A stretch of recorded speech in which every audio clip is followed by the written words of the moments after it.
15 August অনাকাঙ্ক্ষিত কর্মকাণ্ডে জড়িতদের বিরুদ্ধে ব্যবস্থার ঘোষণা। বৈষম্য বিরোধী ছাত্র আন্দোলনের শিক্ষার্থীদের ট্রাফিক ব্যবস্থাপনা থেকে সরে যাওয়ার আহ্বান। তারা মানবাধিকার লঙ্ঘন করেছে।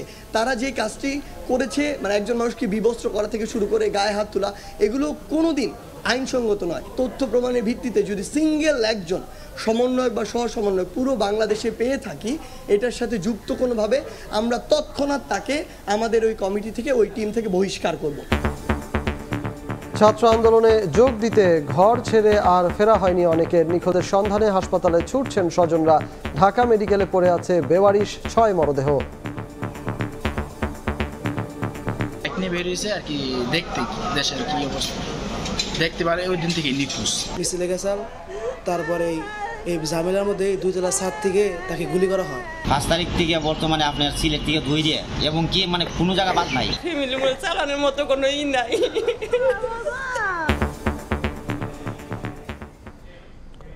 দেখছিলেন প্রধান শিরোনাম। দুপুরের সময় সঙ্গে আছি আমি সজল মিত্র রিচার্ড। এবার অন্যান্য শীর্ষ সংবাদ। নিউ মার্কেট থানায় হত্যা মামলায় সাবেক সেনা কর্মকর্তা জিয়াউল হাসান গ্রেপ্তার। বগুড়ায় শেখ হাসিনা, ওবায়দুল কাদের সহ 101 জনের বিরুদ্ধে অভিযোগ দায়ের। চিকিৎসার জন্য বেগম জিয়াকে দ্রুতই বিদেশে নেওয়া হবে জানালেন মির্জা ফখরুল। প্রতিহিংসা নয়, গণতন্ত্রের মাধ্যমে দেশকে এগিয়ে নেওয়ার আহ্বান। বাড়ছে অন্তর্বর্তীকালীন সরকারের পরিধি। নতুন করে উপদেষ্টা হচ্ছেন আরও 4 জন। বিকেলে বঙ্গভবনে শপথ পাঠ করাবেন রাষ্ট্রপতি। মার্কিন লিড সনদ পেল আরও 2টি পোশাক কারখানা। বিশ্বসেরা 100 পরিবেশ বান্ধব গার্মেন্টসের মধ্যে 7টি বাংলাদেশের। রপ্তানি আয় বাড়াতে কৌশলী হওয়ার পরামর্শ। এবং মৌমিতা কাণ্ডের প্রতিবাদে পশ্চিমবঙ্গে হরতাল, কাল চিকিৎসকদের কর্মবিরতি। এবার উত্তরাখণ্ডে বাড়ি ফেরার পথে নার্সকে ধর্ষণের পর হত্যা, 9 দিন পর মরদেহ উদ্ধার।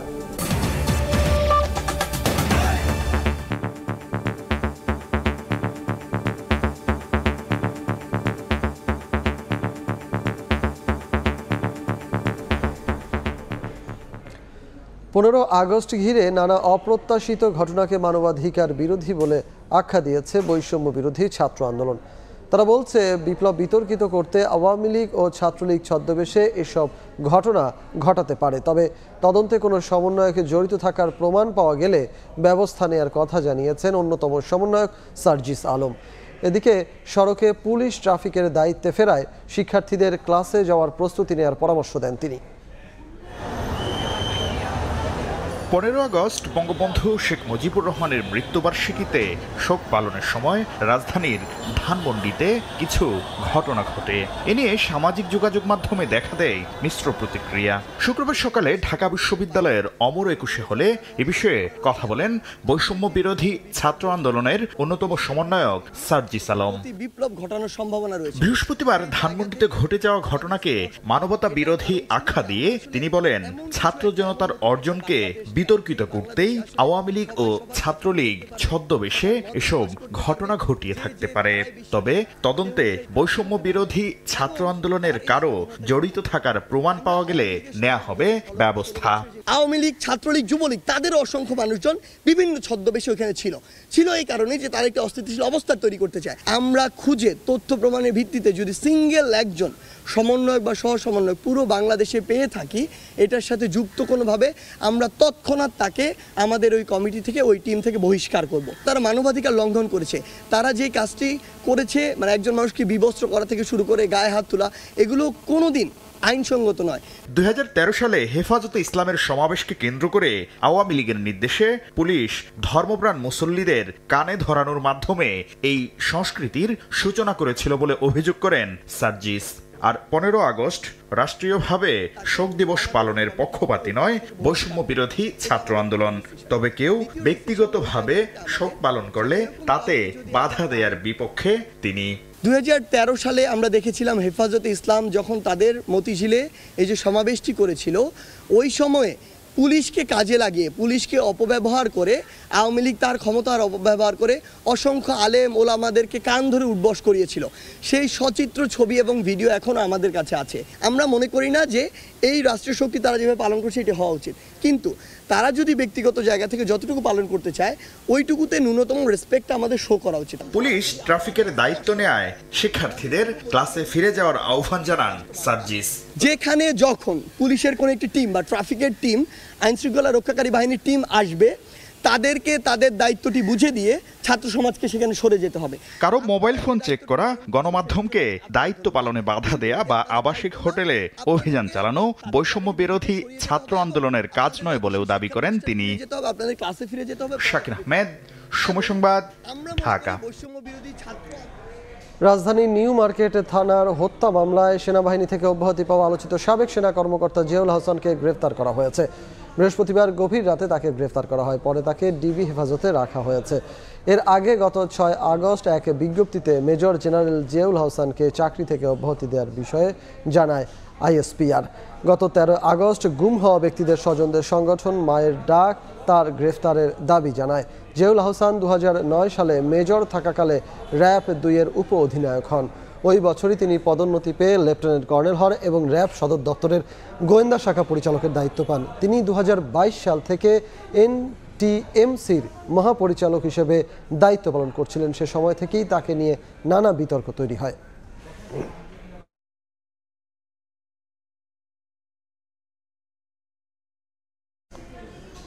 এই মুহূর্তে ডিবি কার্যালয়ের সামনে আছেন আমাদের সহকর্মী নিবিড় শাহ। বিস্তারিত জানতে সরাসরি চলে যাচ্ছি তার কাছে। নিবিড়,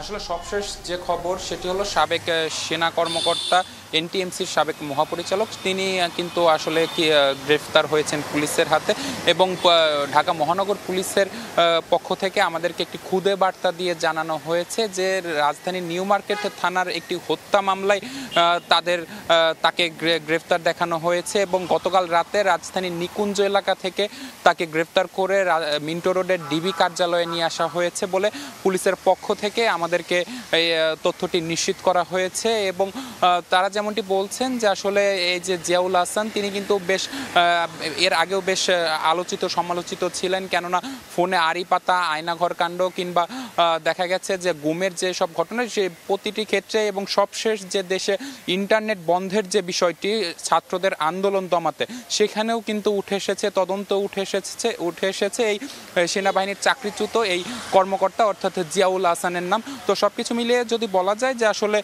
এখন কিন্তু তিনি ডিবি হেফাজতে আছেন এবং সবকিছু মিলে এই ছিল বলা যায় যে আসলে জিয়াউল হকের খবর।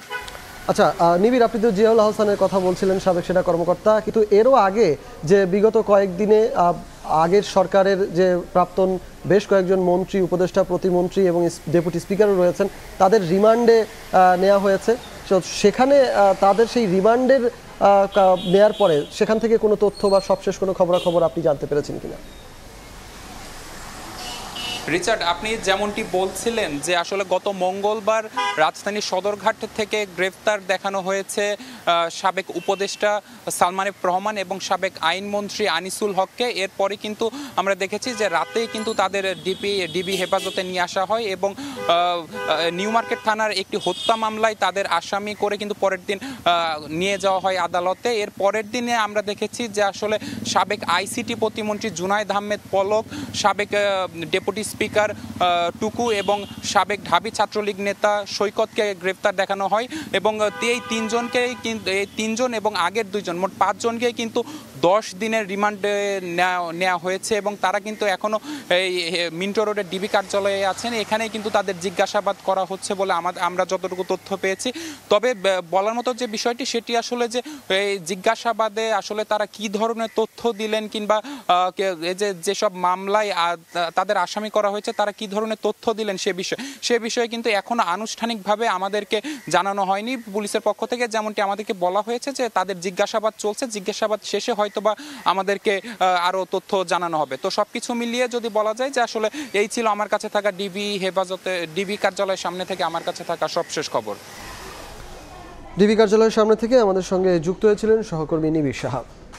বগুড়ায় বৈষম্য বিরোধী ছাত্র আন্দোলনে বিক্ষোভের সময় স্কুল শিক্ষক সেলিম হোসেন হত্যার দায়ে মামলা হয়েছে। এতে আসামি করা হয়েছে সাবেক প্রধানমন্ত্রী শেখ হাসিনা ও আওয়ামী লীগের সাধারণ সম্পাদক ওবায়দুল কাদের সহ 101 জনকে। অজ্ঞাত আসামি করা হয়েছে আরও 300 থেকে 350 জনকে।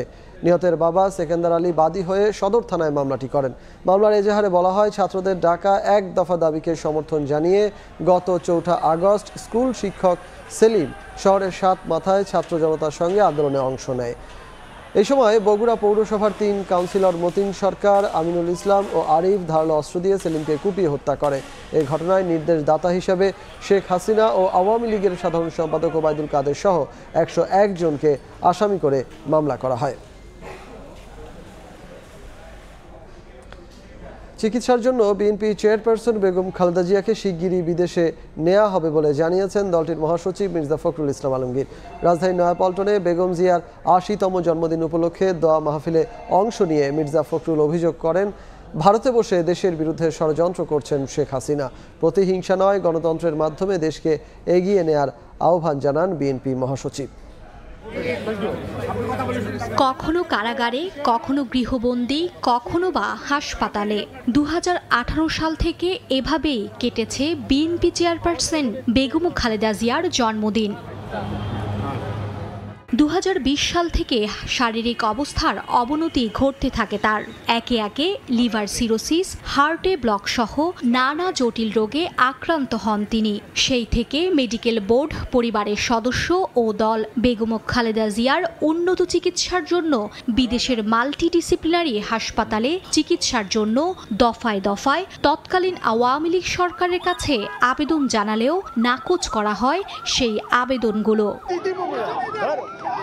5 আগস্ট ছাত্র জনতার অভ্যুত্থানে শেখ হাসিনা পালিয়ে যাওয়ার পর 6 আগস্ট মুক্তি পান বেগম খালেদা জিয়া। 13 আগস্ট তার নিরাপত্তার জন্য গুলশানের বাসভবন ফিরোজার সামনে ও চলাচলে সার্বিক নিরাপত্তা সহ পুলিশ স্কট দেওয়ার আদেশ দেয় অন্তর্বর্তীকালীন সরকার।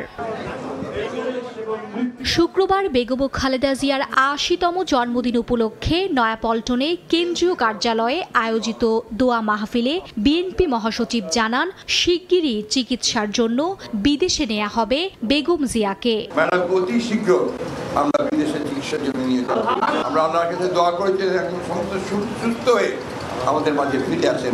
এ সময় বিএনপি মহাসচিব বলেন, সাম্প্রদায়িক হামলার অভিযোগের আড়ালে ভারতে বসে ষড়যন্ত্র করছেন শেখ হাসিনা। যে কোনো মুহূর্তে ভারতকে যিনি বসে আছেন শেখ হাসিনা, তিনি তার সুযোগ গ্রহণ করতে পারেন এবং চক্রান্ত শুরু করতেন। সেই চক্রান্তকে প্রতিরোধ করাই এখন আমাদের কাজ। এক ফ্যাসিবাদকে পরাজিত করেছি আমরা, নব্য ফ্যাসিবাদের যেন না আসতে পারে তার জন্য আমাদেরকে সহায়ক থাকতে হবে। অন্তর্বর্তীকালীন সরকারের বিভিন্ন সিদ্ধান্তকে স্বাগত জানিয়ে তারা দেশে শান্তি ফেরাতে কাজ করবে বলেও আশা প্রকাশ করেন মির্জা ফখরুল ইসলাম আলমগীর। ইন্টারিম সরকার, তার দায়িত্ব হচ্ছে সে একটা নির্বাচন করে দিয়ে যাবে। কিছু জঞ্জাল জমা হয়েছে, তো এই জঞ্জাল তো সলভ করতে হবে। মার্জিয়া মুমু, সময় সংবাদ, ঢাকা। বাড়ছে অন্তর্বর্তীকালীন সরকারের পরিধি। উপদেষ্টা হিসেবে নতুন করে আরও 4 জন যুক্ত হবেন বলে জানা গেছে। রাষ্ট্রপতির প্রেস উইং জানায়, বিকেল 4টায় বঙ্গভবনে শপথ পাঠ করাবেন রাষ্ট্রপতি মোহাম্মদ শাহাবুদ্দিন। তবে নতুন উপদেষ্টাদের নাম পরিচয় জানায়নি প্রেস উইং। সূত্রের মাধ্যমে পাওয়া তথ্য অনুযায়ী নতুন 4 উপদেষ্টা হতে পারেন ওয়াহিদ উদ্দিন মাহমুদ, আলী ইমাম মজুমদার, অবসরপ্রাপ্ত লেফটেন্যান্ট জেনারেল জাহাঙ্গীর আলম ও ফজলুল কবির খান। এর আগে 3 দফায় শপথ গ্রহণ করেন অন্তর্বর্তীকালীন সরকারের 17 উপদেষ্টা।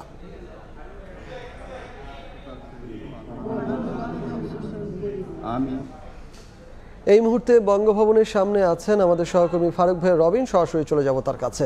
রবিন, আমরা দেখছি যে এই পর্যন্ত 3 দফায় তত্ত্বাবধায়ক অন্তর্বর্তীকালীন সরকারের প্রধান উপদেষ্টা ও 16 জন উপদেষ্টা তারা কিন্তু যে শপথ নিয়েছেন। তো এই পর্যায়ে এসে আজকে কিন্তু আবারও বাড়ছে অন্তর্বর্তীকালীন সরকারের আকার এবং আজকে আরও 4 জন উপদেষ্টাকে বঙ্গভবনে বিকেল 4টায় রাষ্ট্রপতি মোহাম্মদ শাহাবুদ্দিন শপথ বাক্য পাঠ করাবেন। এবং সেই 4 জন সম্পর্কে যদি দর্শকদেরকে একটু জানিয়ে রাখতে চাই যে যারা আজকে শপথ নিতে যাচ্ছেন, এখন পর্যন্ত আমাদের কাছে যে তথ্য রয়েছে সেটি হলো সাবেক তত্ত্বাবধায়ক সরকারের উপদেষ্টা অর্থনীতিবিদ অধ্যাপক ওয়াহিদুদ্দিন মাহমুদ। তার বাইরেও আজকে শপথ নিতে যাচ্ছেন সাবেক মন্ত্রিপরিষদ সচিব আলী ইমাম মজুমদার, যিনি এরই মধ্যে অন্তর্বর্তীকালীন সরকারের প্রধান প্রধান উপদেষ্টার বিশেষ সহকারী হিসেবে যাকে নিয়োগ দেওয়া হয়েছে, তো তাকে আজকে অন্তর্বর্তীকালীন সরকারের উপদেষ্টা হিসেবে তিনি আজকে শপথ নেবেন। তার বাইরেও সাবেক সেনা কর্মকর্তা অবসরপ্রাপ্ত লেফটেন্যান্ট জেনারেল জাহাঙ্গীর আলম চৌধুরী এবং সাবেক সচিব মোহাম্মদ ফাউজুল কবির খান তারা শপথ নেবেন। এই চারজনের নাম কিন্তু এখন পর্যন্ত আমরা বিভিন্ন সূত্র থেকে জানতে পেরেছি। তো এই আজকে বিকেল 4টা নাগাদ বঙ্গভবনের দরবার হলে তাদেরকে শপথ বাক্য পাঠ করাবেন রাষ্ট্রপতি মোহাম্মদ শাহাবুদ্দিন। একটি বিষয় যদি দর্শক আপনাদেরকে জানিয়ে রাখতে চাই, গত সপ্তাহে অর্থাৎ গত 8ই আগস্ট রাতে কিন্তু যে অন্তর্বর্তীকালীন সরকারের প্রধান উপদেষ্টা ডক্টর মোহাম্মদ ইউনূস এবং 13 জন উপদেষ্টা শপথ নিয়েছিলেন। তারপরে আসলে যে চলতি সপ্তাহে 2 ধাপে আরও 3 জন উপদেষ্টা তারা শপথ নিয়েছিলেন এবং এখন পর্যন্ত অন্তর্বর্তীকালীন সরকারের প্রধান উপদেষ্টা এবং 16 জন অন্তর্বর্তীকালীন সরকারের প্রধান উপদেষ্টা এবং 16 জন উপদেষ্টা যে শপথ নিয়েছেন। তো আজকে যখন নতুন করে 4 জন উপদেষ্টা শপথ নেবেন তখন কিন্তু এই অন্তর্বর্তীকালীন সরকারের আকার দাঁড়াবে 21 জনে। এবং একটি বিষয় যদি আপনাদেরকে জানাতে চাই যে এখন পর্যন্ত কিন্তু যে অন্তর্বর্তীকালীন সরকারের প্রধান উপদেষ্টা ডক্টর মোহাম্মদ ইউনূসের হাতে 24টি মন্ত্রণালয় ও বিভাগের দায়িত্ব রয়েছে। হয়তো নতুন উপদেষ্টাদেরকে এইসব মন্ত্রণালয়ের মানে কোনো মন্ত্রণালয়ের দায়িত্ব নতুন উপদেষ্টাদেরকে দেওয়া হতে পারে। তো এই ছিল আমার কাছে সবচেয়ে খবরাখবর। বঙ্গভবনের সামনে থেকে আমাদের সঙ্গে যুক্ত হয়েছিলেন সহকর্মী ফারুক ভাইয়া রবিন। দুপুরের সময় আরও থাকছে। গা ঢাকা দিয়েছেন বরিশালের মেয়র। আত্মগোপনে 20 ওয়ার্ডের কাউন্সিলররাও। সিটি কর্পোরেশনের কর্মকর্তা কর্মচারীদের মধ্যে চলছে দলাদলি। সেবা বঞ্চিত নগরবাসী।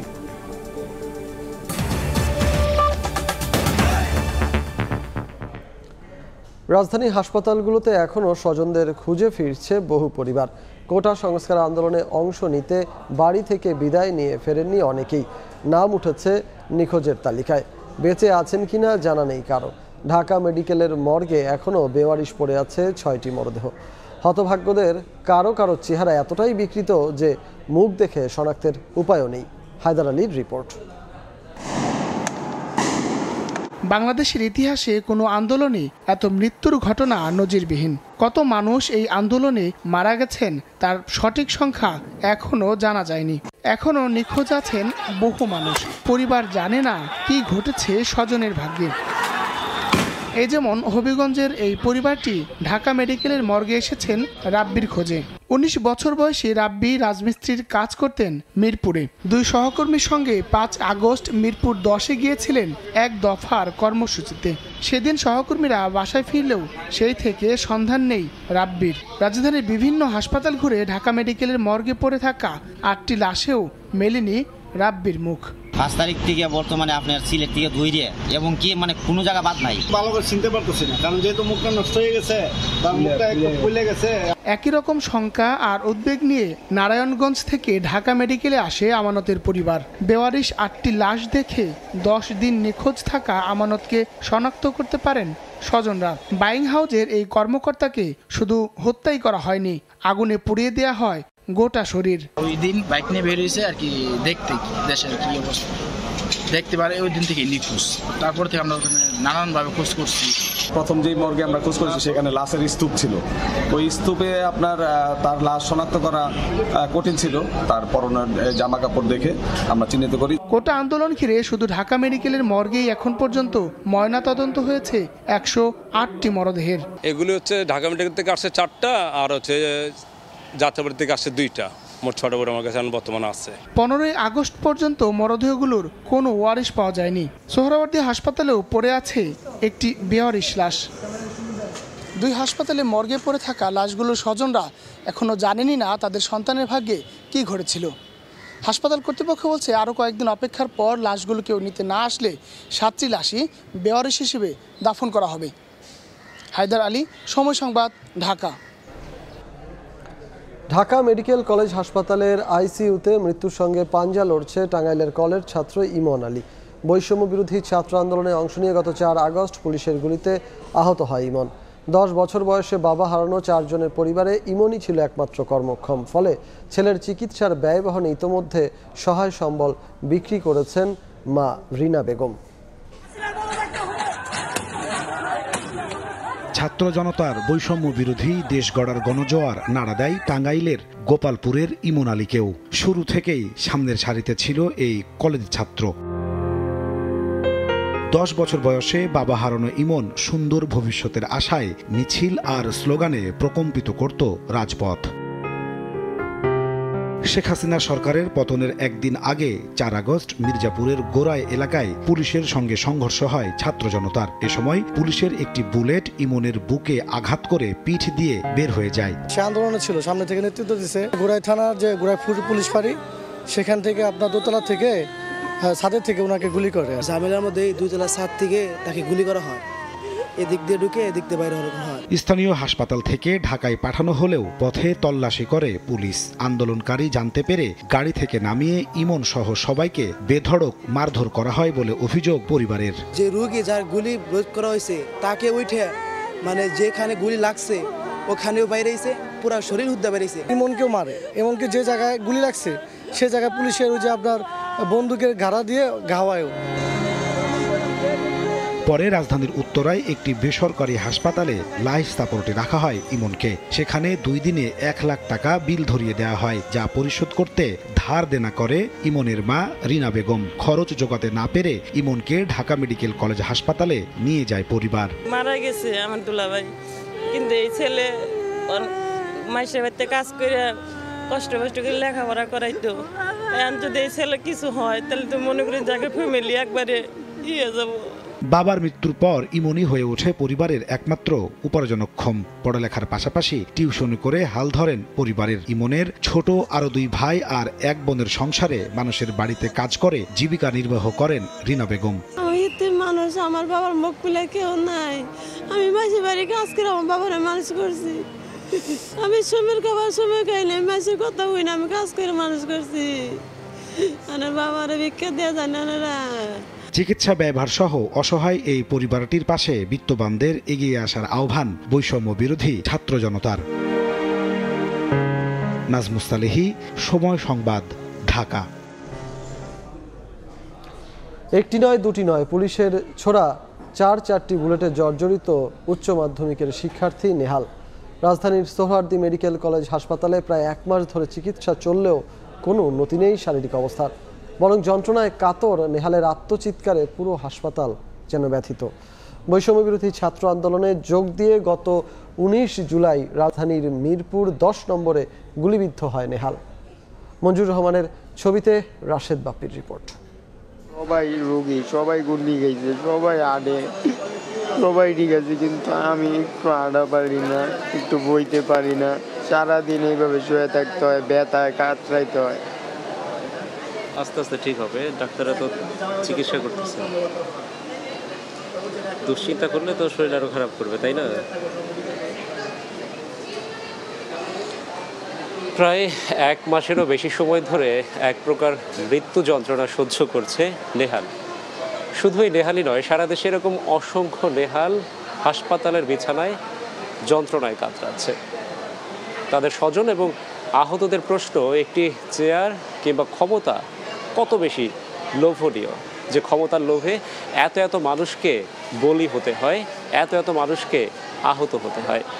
ভাগ্য বুঝি এমনই, কারো ক্ষেত্রে সুপ্রসন্ন, আবার কারো ক্ষেত্রে সম্পূর্ণ বিপরীত। তাই তো একই যুদ্ধে শরীক হয়েও কেউ নিচ্ছেন মুক্তির স্বাদ, আবার কেউ ভোগ করছেন মৃত্যু যন্ত্রণা, যাদের একজন উচ্চ মাধ্যমিকের শিক্ষার্থী নেহাল। বেশ কয়েকদিন বৈষম্য বিরোধী ছাত্র আন্দোলনে থাকলেও গত 19 তারিখ ভাগ্য একদমই সঙ্গে ছিল না নেহালের। আন্দোলনে যোগ দেন মিরপুর 10 নম্বরে। খুব একটা বড় জমায়েত না, অল্প কিছু শিক্ষার্থী আর সাধারণ মানুষ। কিন্তু বিপরীতে দাঁড়িয়ে থাকা পুলিশ হঠাৎ করেই যে গুলি ছুড়বে বুঝতে পারেননি ঘুণাক্ষরেও। গোলচোখ করেছিলাম, পুলিশ সোজা ছিল, একটু সামনেই ছিল পুলিশ, লোক ছিল কম, মানে আমি সামনে পড়ে গেছি, ওনারা ডাইরেক্ট গুলি করে দিচ্ছে। একটি নয় দুটি নয়, 4টি গুলি নিয়ে সড়কে পড়েছিল নেহাল। পরে স্থানীয়রা উদ্ধার করে নিয়ে যায় হাসপাতালে। তখন থেকেই চিকিৎসা চলছে রাজধানীর সোহরাওয়ার্দী মেডিকেল কলেজ হাসপাতালে। তবে প্রায় 1 মাস ধরে চিকিৎসায় নেই কোনো উন্নতি, বরং দিনে দিনে শুকিয়ে যাচ্ছে একটি পা। নেই ঘুম, নেই খাওয়া, দিনরাত কাটে শুধু যন্ত্রণায় চিৎকার করে। আমার পা 24টা ঘন্টা ব্যথা করে, যা ধৈর্যের বাইরে যখন জায়গা 24 ঘন্টা ব্যথা করলে কতক্ষণ সহ্য করা যায়।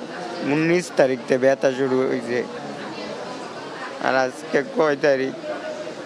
এতদিন ধরে সহ্য করে আছি। যখন ব্যথা করে ধৈর্যের বাইরে জায়গা, তখন আমি নিজের গলা নিজে টিপা মরে যেতে চাই। মিরপুর দুয়ারিপাড়া সরকারি কলেজের উচ্চ মাধ্যমিকের শিক্ষার্থী নেহালের বাবা প্রতিবন্ধী। মা তাসলিমা আক্তারের আয়ে চলা পরিবার এখন নিঃস্ব। সন্তানের চিকিৎসার খরচ জোগাতে হিমশিম অবস্থা। আমার বাচ্চা যাতে সুস্থ থাকে, আমার বাচ্চার পাওয়া যাতে ভালো হয়, আপনারা এই চিকিৎসাটা করেন। নেহালের চিৎকারে ব্যথিত আশপাশের রোগী ও স্বজনরা। দাবি দ্রুত উন্নত চিকিৎসার। জীবনের জন্য অসহায় প্রাণ নেহালের জীবন এভাবে অকাতরে ঝরে না পড়ুক। নেহাল বেঁচে থাকুক স্বাধীন দেশের মুক্ত বাতাসে, সুস্থ হয়ে গড়ে তুলুক সুস্থ স্বদেশ। রাশেদ বাপ্পি, সময় সংবাদ, ঢাকা। বৈষম্য বিরোধী ছাত্র আন্দোলনে মুন্সিগঞ্জের অন্তত 9 জন প্রাণ হারিয়েছেন। আহত হয়েছেন অসংখ্য ছাত্র জনতা। আহতদের অনেকে এখনও হাসপাতালে চিকিৎসাধীন। নাসির উদ্দিন উজ্জ্বলের রিপোর্ট আর ছবি তুলেছেন আবু সাইদ। বৈষম্য বিরোধী ছাত্র জনতার আন্দোলন চলাকালে 4 আগস্ট গুলিবিদ্ধ হয়ে প্রাণ হারান। ব্যাটারি চালিত অটোরিকশা চালিয়ে 10 বছর ধরে হার্টের বাল্ব সমস্যায় থাকা স্ত্রী রুমা বেগমের চিকিৎসা ও 2 কন্যা সহ 4 জনের সংসারের হাল ধরেন রিয়াজুল। কিন্তু তার এই মৃত্যুর পর পরিবারটি চরম অনিশ্চয়তায়। গণ অভ্যুত্থানের আগের দিন প্রায় 7 ঘন্টা ধরে ছাত্র জনতার সঙ্গে শহরের সুপার মার্কেটে মুক্তিযুদ্ধের ভাস্কর্য চত্বর ঘিরে তুমুল সংঘর্ষ হয়। এই সময় মুন্সিগঞ্জ শহরের উত্তর ইসলামপুর এলাকার রিয়াজুল সহ 3 জন প্রাণ হারান। গুলিবিদ্ধ হয়ে প্রাণ হারানো আরেক অটোরিকশা চালক দীপজল সর্দার এবং রং মিস্ত্রি মোহাম্মদ সজল। গুলি খায় মারা গেছে। তো এখন তো মরে গেছে, দেশ তো স্বাধীন হয়েছে। তো এখন মনে করেন আমার 2টা মেয়ে আছে, আমি অসুস্থ মানুষ, কীভাবে চলবো? আমার বাবা স্বাধীনতার যারা আমার বাবার হত্যা করছে তাকে আমরা বিচার চাই, যে সরকার তাদের বিচার করুক। সফল গণ অভ্যুত্থানের পর বৈষম্য বিরোধী ছাত্ররা নিহতদের স্মরণে সুপার মার্কেটের কাছের অঙ্কুরিত মুক্তিযোদ্ধা ভাস্কর্যটির নিচে রক্তের লাল রঙের উপর শহীদ চত্বর নামকরণ এবং শহরের দেওয়ালগুলোতে গ্রাফিতি অঙ্কন করেন।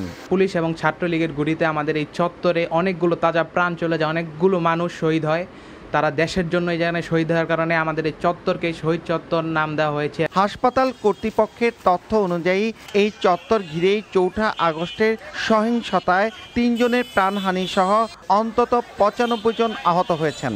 তাদের অনেকে এখনও হাসপাতালে বা নিজ বাড়িতে চিকিৎসাধীন।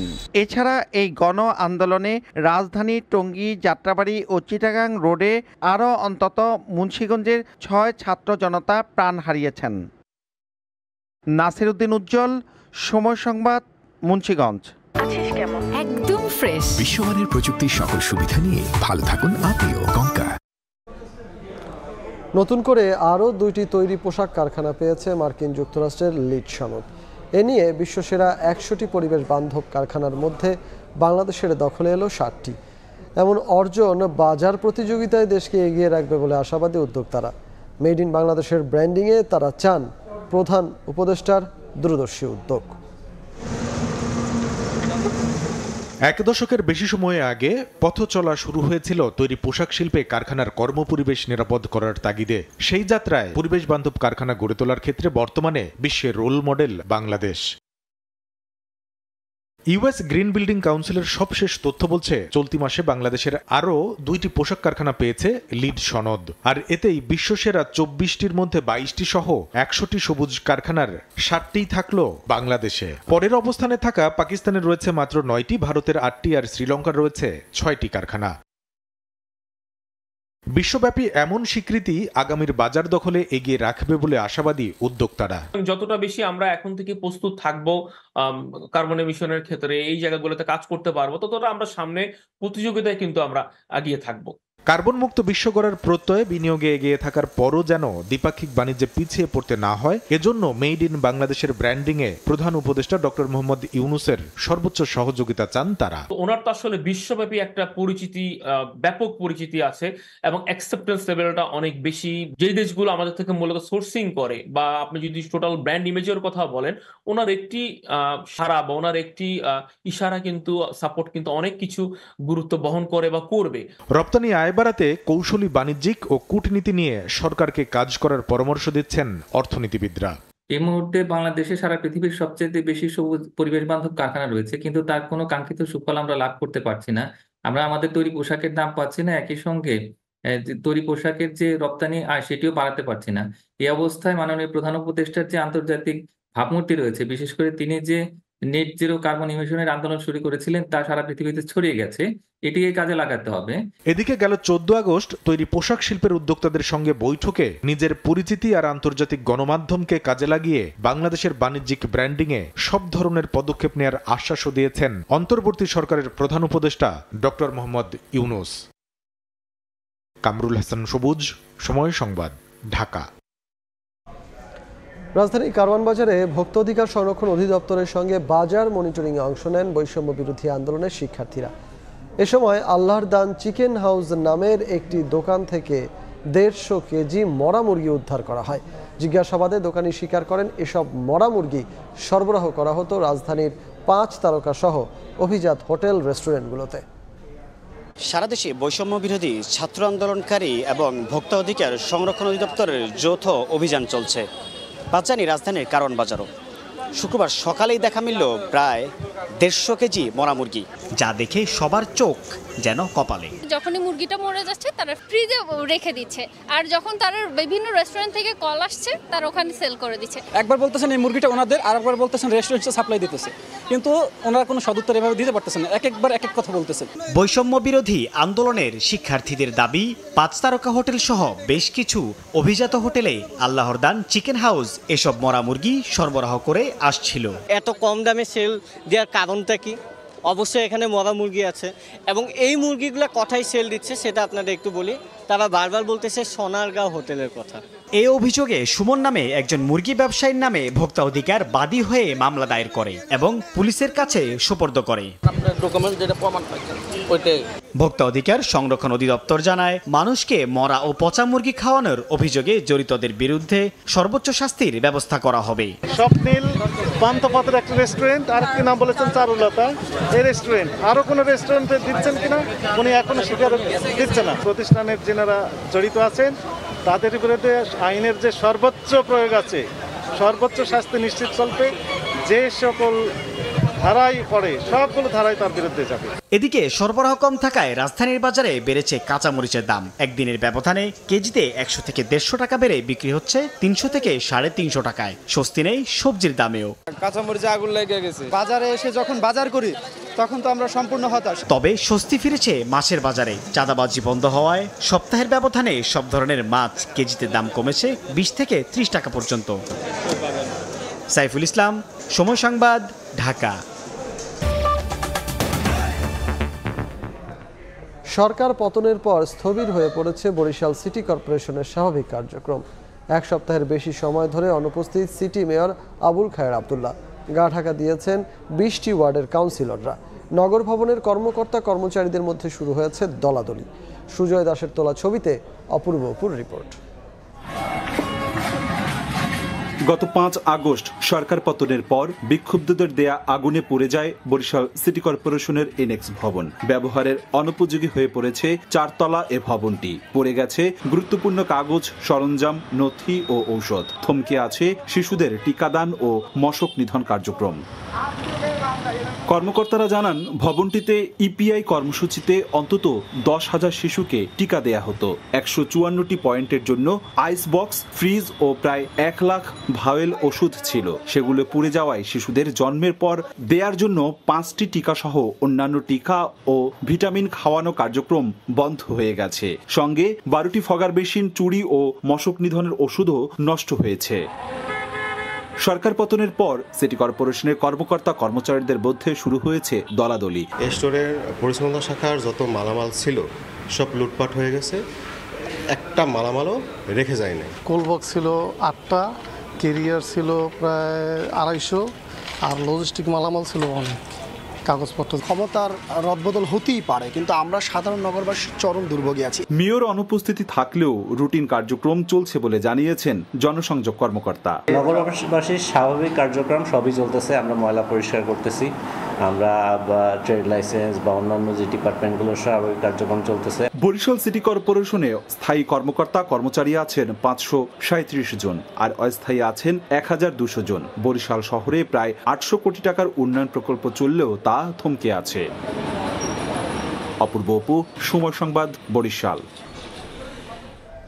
বৈষম্য বিরোধী ছাত্র আন্দোলনে নিহতদের স্মরণে বনানীতে রোপণ করা হয়েছে প্রায় 300 গাছ। এতে অংশগ্রহণ করেন বিভিন্ন শ্রেণী পেশার মানুষ। কেউ ব্যাংক কর্মকর্তা, কেউ বা নৃত্যশিল্পী, এমনই নানান পেশার মানুষ হাজির হয়েছেন সড়কে। উদ্দেশ্য ছাত্র আন্দোলনে নিহতদের স্মরণে বৃক্ষরোপণ। শুক্রবার সকালে বনানীর কামাল আতাতুর এভিনিউয়ে এই কর্মসূচি পালন করা হয়। এ সময় সোনালু নামের প্রায় 300 ঔষধি গাছ রোপণ করেন তারা। পরে প্রতিটি গাছে আন্দোলনে নিহত 265 জনের নামের কার্ড ঝোলানো হয়। প্রতিষ্ঠান থেকে না, একদমই একটা ফেসবুক স্ট্যাটাস থেকে আমরা প্রায় 30-40 জন মানুষ একসাথে হয়ে আমরা আজকে গাছ লাগানোর উদ্যোগটা নিয়েছি। আমরা যতজনের শহীদের লিস্ট জেনেছি সেখান থেকে তাদের সবার নামের একটা মানে তাদের প্রতি ডেডিকেশন স্বরূপ একটা টোকেন হিসেবে প্রত্যেকটা গাছে তাদের নাম লিখে দিচ্ছি। এই আয়োজনে বড়দের হাত ধরে অংশ নিয়েছে ছোটরাও। গাছগুলোর সার্বিক পরিচর্যায় অংশীদার হবেন আশেপাশের রেস্তোরাঁগুলো। আমি গাছ লাগাচ্ছি অনেকগুলা এনভায়রনমেন্টের জন্য। আমরা 300 গাছ দিয়ে শুরু করছি, যে যদি কিছুটা হলেও আমরা যদি উপকার করতে পারি দেশের। দেশ সংস্কারের প্রত্যয়ে যারা রাজপথে নেমেছিলেন তাদের হাত ধরেই দেশ গড়নে শামিল হোক সব মানুষ, এমনটাই প্রত্যাশা সকলের। চন্দ্রিমা চৌধুরী, সময় সংবাদ, ঢাকা। দেশের বাইরের খবর। কলকাতায় নারী চিকিৎসককে ধর্ষণ ও হত্যার ঘটনার প্রতিবাদে উত্তপ্ত হয়ে উঠেছে গোটা ভারত। নানা বাড়ছে নাগরিক আন্দোলন, সঙ্গে যুক্ত হচ্ছে রাজনৈতিক কর্মসূচিও। শুক্রবার পশ্চিমবঙ্গের হরতালে নৈতিক সমর্থন দিয়েছে বিজেপি সহ অন্যান্য রাজনৈতিক দলগুলো। শনিবার দেশজুড়ে কর্মবিরতির ডাক দিয়েছেন সেখানকার চিকিৎসকরা। এদিকে কলকাতার পর এবার উত্তরাখণ্ডে এক নার্সকে ধর্ষণের পর হত্যা করার অভিযোগ উঠেছে। বিস্তারিত জানাচ্ছেন সুব্রত আচার্য, আর ছবি তুলেছেন বিশ্বজিৎ দাস। নারী চিকিৎসককে নির্যাতনের পর হত্যার প্রতিবাদে ডাকা হরতালে কলকাতা সহ গোটা পশ্চিমবঙ্গে কোনো প্রভাব পড়েনি। তবে গুরুত্বপূর্ণ মোড়ে হরতাল সমর্থককারীদের মিছিল ও পুলিশের সঙ্গে বাকবিতণ্ডা করতে দেখা গেছে। হরতালের সমর্থন দিয়েছে বিজেপি। রাজ্য প্রশাসনের ব্যর্থতার জন্য সরাসরি মুখ্যমন্ত্রী মমতা বন্দ্যোপাধ্যায়ের পদত্যাগেরও দাবি করেছে বাম সংগঠনগুলো। আন্দোলনকে বানচাল করার হীন কৌশল, এর প্রতিবাদে এসইউসিআই কমিউনিস্ট দল এই বন্ধ ডেকেছে। আন্দোলন প্রতি মুহূর্তে নতুন মোড় নিচ্ছে। শুরুর দিকে চিকিৎসক ও স্বাস্থ্যকর্মীরা থাকলেও এখন এতে সমর্থন দিচ্ছে নাগরিক সমাজ। রাজ্য প্রশাসন থেকে নানা পদক্ষেপ নেওয়া হলেও তাতে কোনোভাবেই সন্তুষ্ট নন আন্দোলনকারীরা। তাদের অভিযোগ, রহস্য ধামাচাপা দেওয়ার চেষ্টা করছে মমতা প্রশাসন।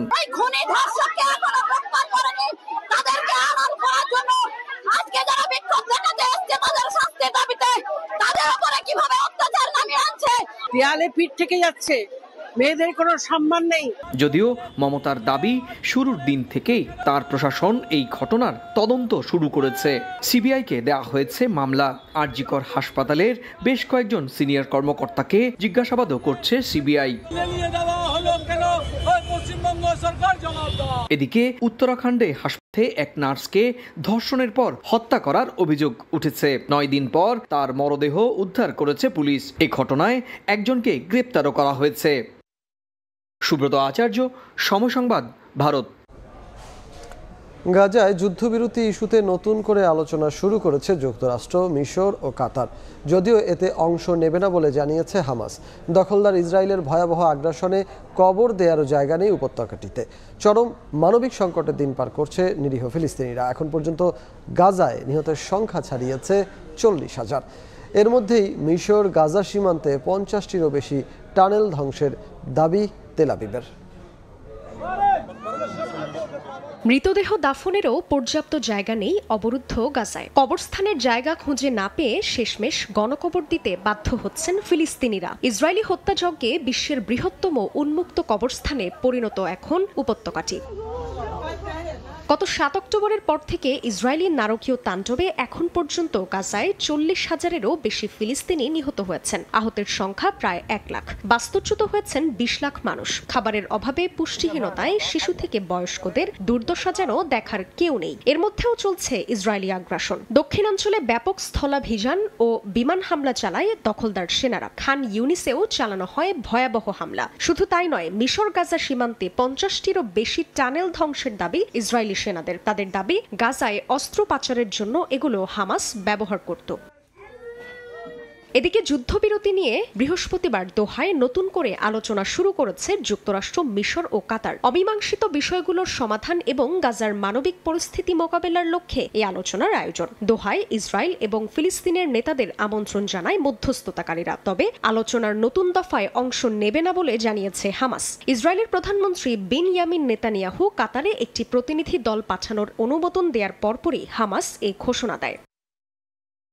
ফিলিস্তিনের গাজায় যুদ্ধবিরতি এবং জিম্মি মুক্তির বিষয়ে বেনয়ামিন নেতানিয়াহুর সঙ্গে ফোনে কথা বলেছেন সাবেক মার্কিন প্রেসিডেন্ট ডোনাল্ড ট্রাম্প। ইসরায়েলি প্রধানমন্ত্রীকে চুক্তিটি নিয়ে উৎসাহিত করতেই ফোন আলাপে যুক্ত হয়েছেন ট্রাম্প বলে জানা গেছে। তবে নেতানিয়াহুর সঙ্গে ঠিক কী ধরনের আলাপ হয়েছে সে সম্পর্কে কিছু জানানো হয়নি। জান্নাতুল সাদিয়া, সময় সংবাদ। এ পর্যায়ে শীর্ষ সংবাদগুলো জানিয়ে দিচ্ছি আরেকবার। 15 আগস্ট অনাকাঙ্ক্ষিত কর্মকাণ্ডে জড়িতদের বিরুদ্ধে ব্যবস্থার ঘোষণা। বৈষম্য বিরোধী ছাত্র আন্দোলনে শিক্ষার্থীদের ট্রাফিক ব্যবস্থাপনা থেকে সরে যাওয়ার আহ্বান।